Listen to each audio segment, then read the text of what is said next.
Hello friends, ओम श्री गणेशाय नमः। जय श्री कृष्णा। आप सभी का स्वागत है आपकी अपनी यूट्यूब चैनल पर। फ्रेंड्स, आज हम आपको इस वीडियो में बताने जा रहे हैं पितृपक्ष के दौरान किन बातों का विशेष ध्यान रखना चाहिए और पितृपक्ष की सभी महत्वपूर्ण तिथियों के बारे में।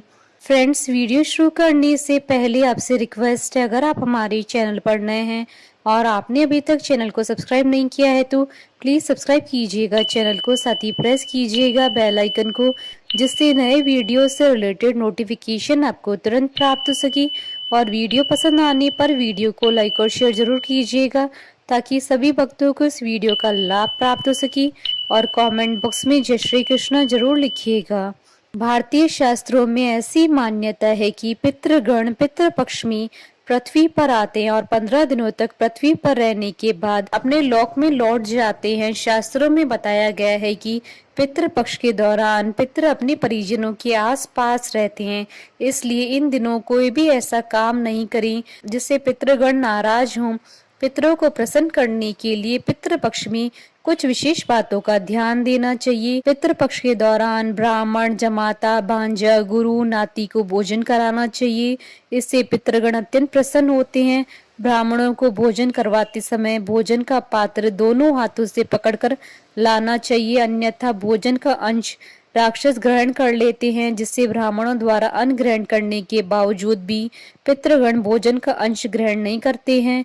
पितृपक्ष में द्वार पर आने वाले किसी भी जीव जंतु को मारना नहीं चाहिए, बल्कि उनके योग्य भोजन का प्रबंध करना चाहिए। हर दिन भोजन बनने के बाद एक हिस्सा निकालकर गाय, कुत्ते और कौवे को देना चाहिए।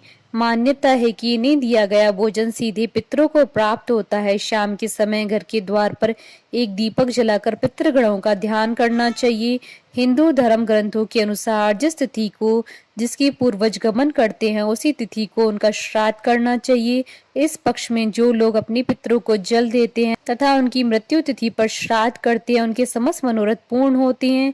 जिन लोगों को अपने परिजनों की मृत्यु तिथि ज्ञात नहीं होती है, उनके लिए पितृपक्ष में कुछ विशेष तिथियां निर्धारित की गई है जिस दिन वे पितरों के निमित्त श्राद्ध कर सकते हैं। फ्रेंड्स, अब आइए जानते हैं पितृपक्ष की विशेष तिथियों के बारे में। अश्विन कृष्ण प्रतिपदा तिथि, इस तिथि को नाना नानी की श्राद्ध के लिए सही बताया गया है। इस तिथि को श्राद्ध करने से उनकी आत्मा को शांति मिलती है। यदि नाना नानी के परिवार में कोई श्राद्ध करने वाला न हो और उनकी मृत्यु तिथि याद न हो तो आप इस दिन उनका श्राद्ध कर सकते हैं। पंचमी तिथि, जिनकी मृत्यु अविवाहित स्थिति में हो गई हो उनका श्राद्ध इस तिथि को किया जाना चाहिए। नौमी तिथि पर सौभाग्यवती यानी पति के रहते ही जिनकी मृत्यु हो गई है उन स्त्रियों का श्राद्ध नवमी को किया जाना चाहिए। यह तिथि माता के श्राद्ध के लिए भी उत्तम मानी जाती है, इसलिए इसे मातृ नवमी भी कहते हैं। मान्यता है कि इस तिथि पर श्राद्ध कर्म करने से कुल की सभी दिवंगत महिलाओं का श्राद्ध हो जाता है। एकादशी और द्वादशी तिथि, एकादशी में वैष्णव सन्यासी का श्राद्ध करते हैं, अर्थात इस तिथि को उन लोगों का श्राद्ध किए जाने का विधान है जिन्होंने संन्यास लिया हो।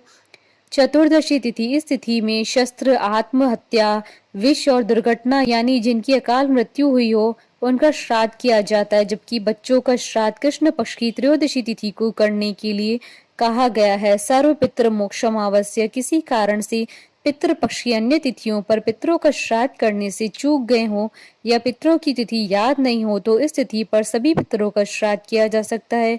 शास्त्रों के अनुसार इस दिन श्राद्ध करने से कुल के सभी पितरों का श्राद्ध हो जाता है।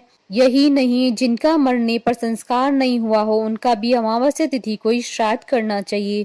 बाकी तो जिनकी जो तिथियां हो श्राद्ध पक्ष में उसी तिथि पर श्राद्ध करना चाहिए, यही उचित भी है। पिंड दान करने के लिए सफेद या पीले वस्त्र ही धारण करें। जो इस प्रकार श्राद्ध आदि कर्म संपन्न करते हैं वे समस्त मनोरथों को प्राप्त करते हैं और अंत काल तक स्वर्ग का उपभोग करते हैं। श्राद्ध सदैव दोपहर के समय करें, प्रातः एवं सायंकाल के समय श्राद्ध निषेध कहा गया है। हमारे धर्म ग्रंथों में पितरों को देवताओं के समान संज्ञा दी गई है। हिंदू मान्यताओं के अनुसार 1 वर्ष तक प्राय सूक्ष्म जीव को नया शरीर नहीं मिलता है। मोहवश वह सूक्ष्म जीव स्वजनों व घर के आसपास घूमता रहता है।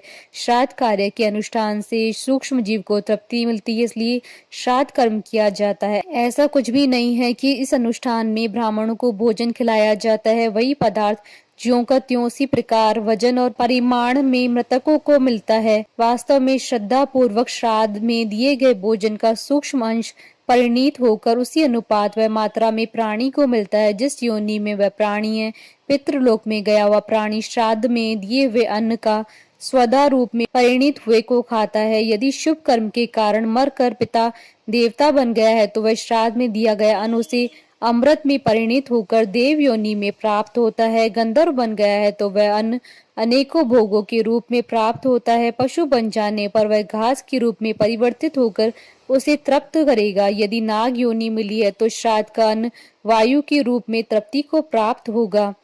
दानव, प्रेत व यक्ष योनि में मिलने पर श्राद्ध का अन्न नाना अन्न, पान और भोग्य रस आदि के रूप में परिणित होकर प्राणी को तृप्त करेगा। सच्चे मन, विश्वास, श्रद्धा के साथ किए गए संकल्प की पूर्ति होने पर पितरों को आत्मिक शांति मिलती है, तभी वे हम पर आशीर्वाद रूपी अमृत की वर्षा करते हैं। श्राद्ध की संपूर्ण प्रक्रिया दक्षिण दिशा की ओर मुख करके की जाती है। इस अवसर पर तुलसी का दल प्रयोग अवश्य करना चाहिए।